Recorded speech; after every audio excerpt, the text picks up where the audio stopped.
আসসালামু আলাইকুম রাহমাতুল্লাহ। হাই এভরিওয়ান, সবাই কেমন আছেন? আজকে একটু সহজ করে একটা কথা বলি। আমরা প্রায় সবাই প্রতিদিনই একটা জিনিসে বিরক্ত হই, আর সেটা হলো যানজট বা ট্রাফিক জ্যাম। আপনি সকালে বের হলেন অফিসে, স্কুলে, কলেজে বা ইউনিভার্সিটিতে বা যে কোনো কাজে, ভাবলেন ২০ মিনিটে বা ৩০ মিনিটেই পৌঁছে যাবেন, কিন্তু রাস্তায় পড়ে গেল জ্যামে। তখন বিরক্ত আর অস্থিরতা কাজ করে। আমরা সবাই এমন অবস্থায় পড়ি, তাই না? এখন কথা হলো, এই ট্রাফিক জ্যাম কমানোর জন্য আমরা নিজেরা কি করতে পারি?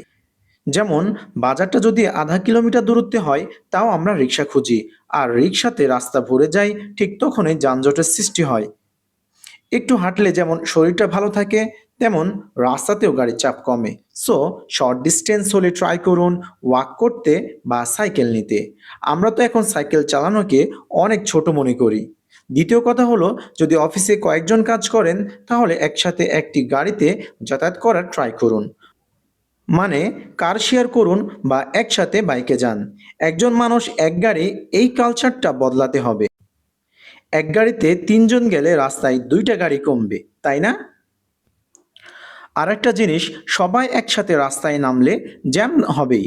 যদি অফিস, স্কুল, কোচিং একটু আলাদা সময় শুরু হয়, তাহলে চাপটা কমে যাবে এবং ভাগ হয়ে যাবে। যেমন ধরেন, স্কুল সকাল ৭টা, অফিস ৯টা, কোচিং সকাল ১০টা হলে সবাই একসাথে বের হয় না, রাস্তাও একটু হালকা থাকে। এখন আসেন পার্কিং নিয়ে কথা বলি। আমাদের দেশে অনেকে রাস্তার পাশে গাড়ি রেখে চলে যায়। তখন ২ লেনের রাস্তা হয়ে যায় ১ লেন।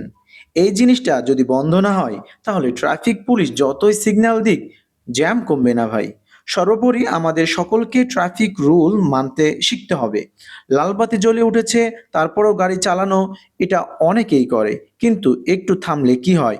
সবাই যদি নিজের দিকটা ভাবার আগে অন্যের দিকটা ভাবে, তাহলে অনেক কিছু সহজ হয়ে যায়।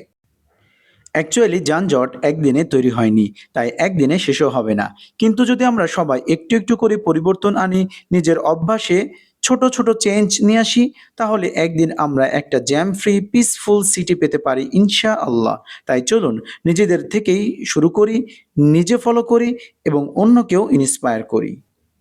ভিডিওটা যদি ভালো লাগে একটি লাইক দিন, আর ভুল কিছু বললে কমেন্টে জানান এবং শেয়ার করে দিন। আর এমন অ্যাওয়ারনেস ভিডিও পেতে আমাকে ফলো করতে ভুলবেন না। সবাই ভালো থাকুন, সেফ থাকুন। আল্লাহ হাফেজ।